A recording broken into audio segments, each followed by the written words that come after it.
Easy English Podcast. 안녕하세요, 여러분.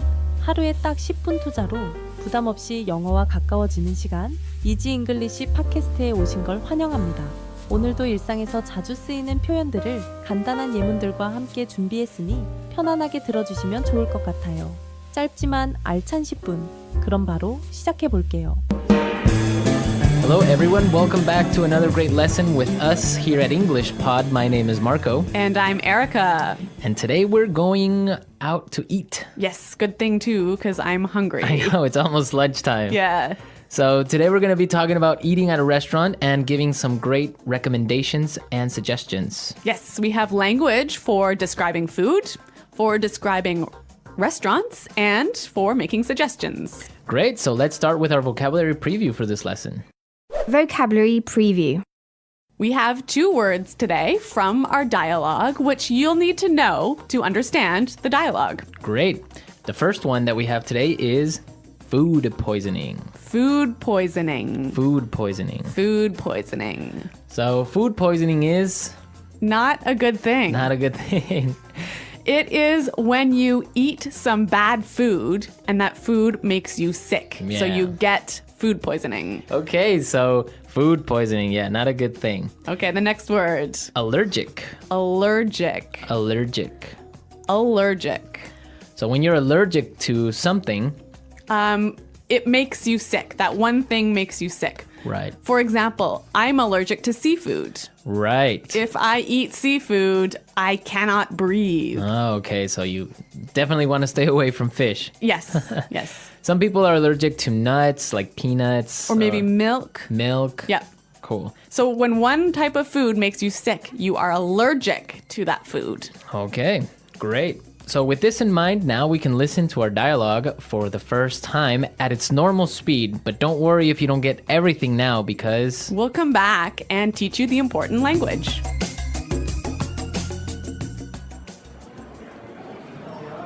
Do you two have any plans for the evening? We were thinking of checking out a restaurant in the neighborhood. Do you have any suggestions? I know this really nice Italian place. The food is fantastic and the decor is beautiful. I'd recommend giving it a try. Actually, I'm not all that crazy about Italian food. I'm in the mood for something a bit lighter. In that case, I know a great little bistro. They make a really tasty seafood platter. The fish is outstanding. It sounds fantastic, but I'm allergic to seafood, so...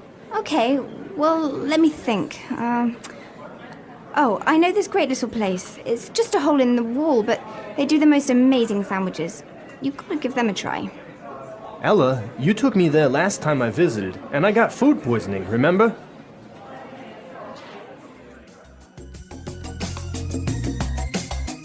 Well, I'm getting hungry just thinking about all of those great restaurants. Yeah, some really good recommendations, except for food poisoning, right? No, not so good. Let's start with our language takeaway for this lesson. Language takeaway. Our first word on language takeaway is check out. Check out. Check out. Check out. So we have some great examples on how we can use check out in different situations, and then you can understand the meaning. Example 1. Have you been to the new cafe next door? Yeah, I checked it out yesterday. The food was great.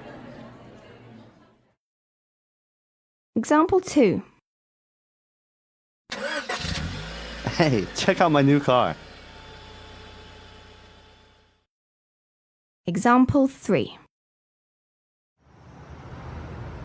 I'm going to check out that new shopping mall this weekend. So I can understand that it just means look at. Yeah, look at. Or go see. So let's go check out that new bar in town. Yeah, okay, Okay. cool. Next word is bistro. Bistro. Bistro. Bistro. So what's a bistro? It's kind of complicated, but it's like a small restaurant that's not really cheap though. Not so cheap, but not so expensive. Uh-huh. And it's usually French. Yes. So it's Yeah, small informal restaurant. yeah, bistro. Mm-hmm. Okay. So our third phrase for today is not all that crazy about. Not all that crazy about. I'm not all that crazy about. Okay, again, kind of a funny phrase, but we've got some examples that will help you understand the meaning. Example 1. Do you want to go shopping with me tomorrow? I'm not all that crazy about shopping. I don't like spending money. Example 2. I'm not crazy about jazz music. Can I change the song?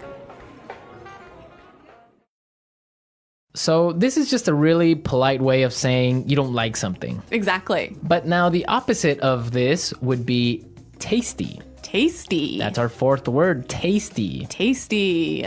So when something is tasty, It's good. it's good. Like delicious. Delicious. Yeah. You know what? In English, we almost never say the food is delicious, but we always say, It's really tasty. yes. This is really tasty. Yes. Okay. Tasty.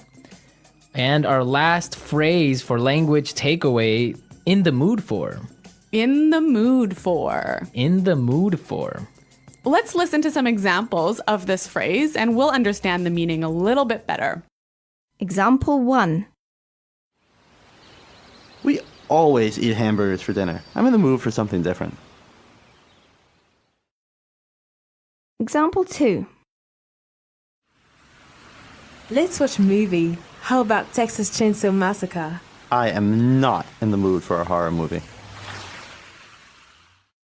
So if I'm in the mood for something, I feel like doing or eating or Watching. Yeah. It means you want to do that now. Mm-hmm. Yeah. I'm in the mood for. Okay. Some great language we just looked at, and I think it's time for us to listen to the dialogue a second time.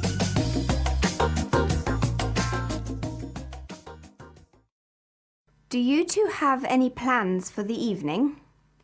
We were thinking of checking out a restaurant in the neighborhood. Do you have any suggestions? I know this really nice Italian place. The food is fantastic and the decor is beautiful. I'd recommend giving it a try. Actually, I'm not all that crazy about Italian food. I'm in the mood for something a bit lighter. In that case, I know a great little bistro. They make a really tasty seafood platter. The fish is outstanding. It sounds fantastic, but I'm allergic to seafood, so... Okay, well, let me think.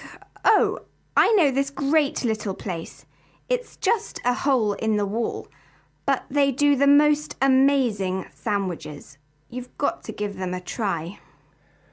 Ella, you took me there last time I visited, and I got food poisoning, remember?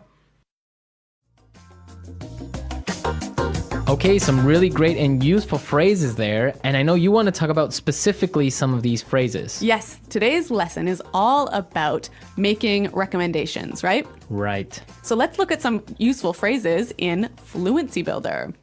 Fluency Builder. So in the dialogue, we heard a great way of asking for a suggestion. That's right. Let's listen. Do you have any suggestions? Do you have any suggestions? So that's how you would ask for a suggestion. Or you can say something else like, do you have any ideas? Yeah, or you might say, do you have any thoughts? Okay, so Three that's great ways. asking for suggestions. Yep. In response to this, you can say something like this. I'd recommend giving it a try.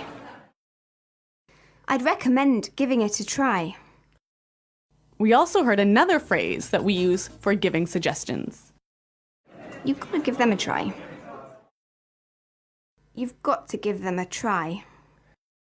So these two phrases are great. I'd recommend or you gotta give them a try. Yeah. Great ways of suggesting. Yes.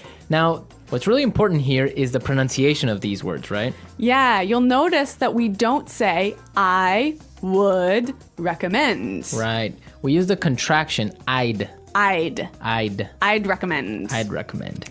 Similarly, in the phrase, you have got to, we shorten that to say, You gotta. you gotta. You gotta give them a try. You gotta.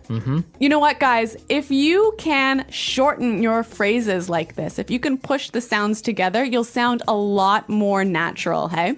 And also you'll be able to understand because in movies or in shows, they will never say, you have got to give them a try. Yeah. So if you know how to use this form, you'll understand what they mean. Exactly. Okay, great. Well, why don't we listen to the dialogue a third time and you'll hear some of these contractions in the dialogue.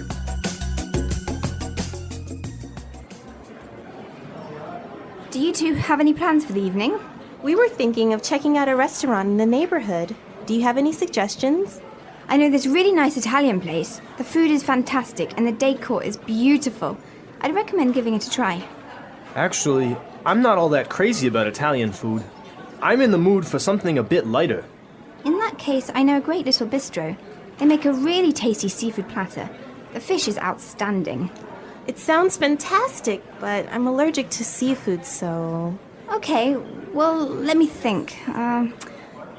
Oh, I know this great little place. It's just a hole in the wall, but they do the most amazing sandwiches. You've got to give them a try. Ella, you took me there last time I visited, and I got food poisoning, remember?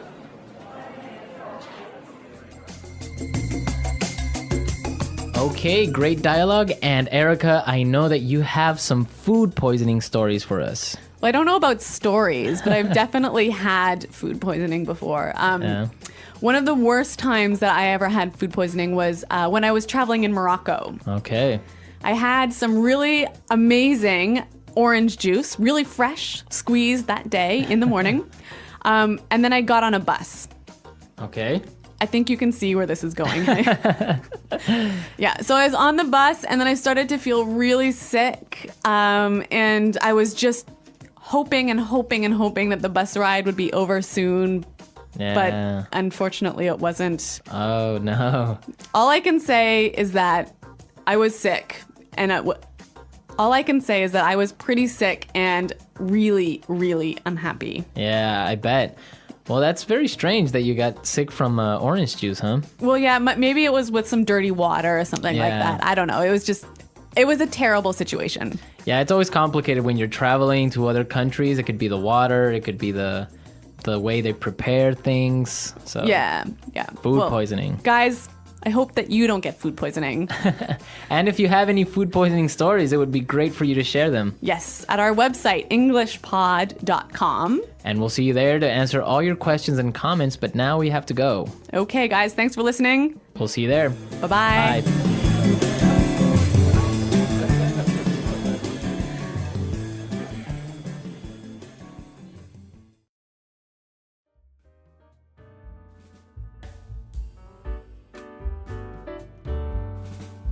오늘 준비한 영상은 여기까지입니다.